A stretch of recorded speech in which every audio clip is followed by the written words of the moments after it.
Rin sits at her desk, dreading the end of the school day. Not because she enjoys junior high or because she respects her teachers, but because she despises being forced to learn kendo. But her father demands it. He demands that she practice the way of the sword. Not just practice, excel. She's a Yamaoka. The Yamaokas come from a proud legacy, a samurai legacy. He reminds her of this every day, and every day the kids tease and humiliate her, telling her she has no business in their class, telling her she should wield a broom, not a shinai.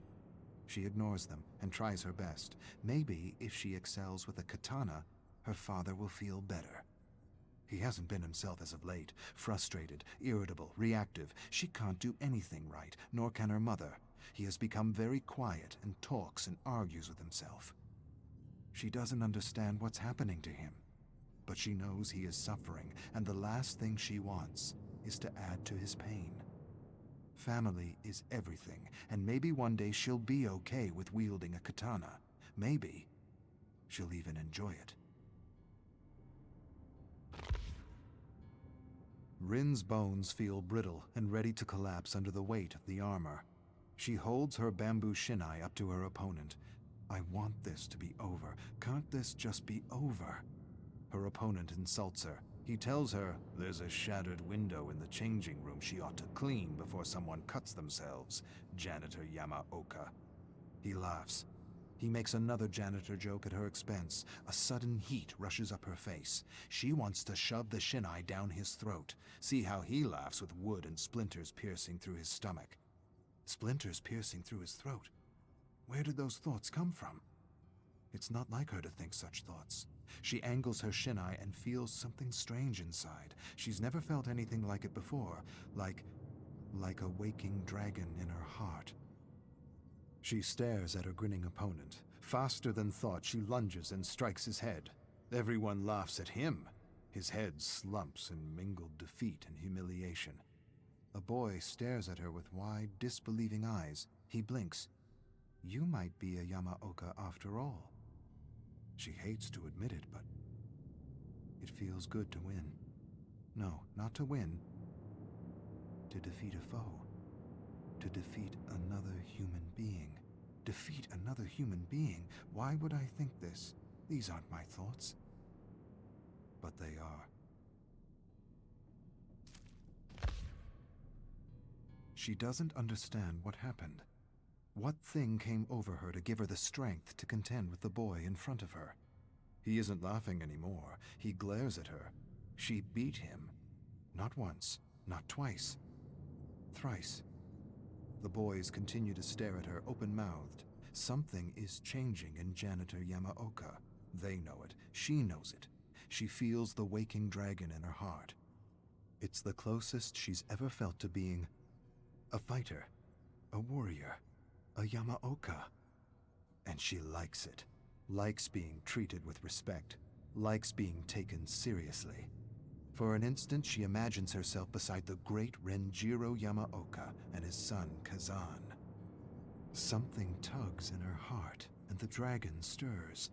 And the dragon, she realizes, is the waking of her raging Yamaoka blood. Janitor Yamaoka, you got lucky. Let's see how lucky you really are.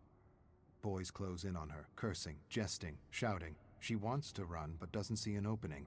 She wants to apologize for being good with a shinai, but the waking dragon inside her heart won't allow it. She didn't do anything wrong. She has no reason to apologize. She finally did what she was supposed to do, and now they close in on her as though she had cheated, as though they could see the dragon that had helped her. She feels scared. Where is that dragon now? Where is the spirit of her ancestors? She raises a pleading hand for her abusers to stop. You will pay. You made me look foolish. For a moment, there is an opening between two boys, and there's no hesitation, only action. She charges through and storms across the schoolyard with a group of angry boys in pursuit. She quickly ducks behind a garbage bin and watches the boys run past her. One stops, turns towards the bins, narrows his gaze. She holds her breath. She can hear her heart pounding in her head. Why hide?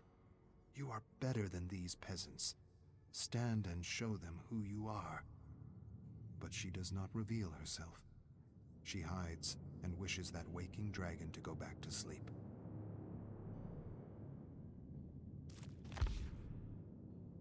Rin emerges from hiding and begins her long walk home.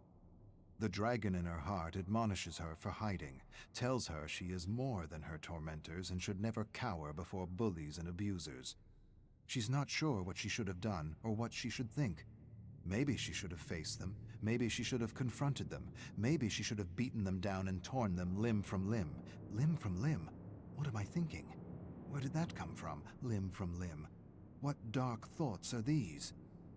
Before she can answer her own question, she hears a voice. She hears her tormentors jeering and spewing insults at her. She doesn't turn around. She doesn't run. She doesn't run because she knows what's coming, and she doesn't care.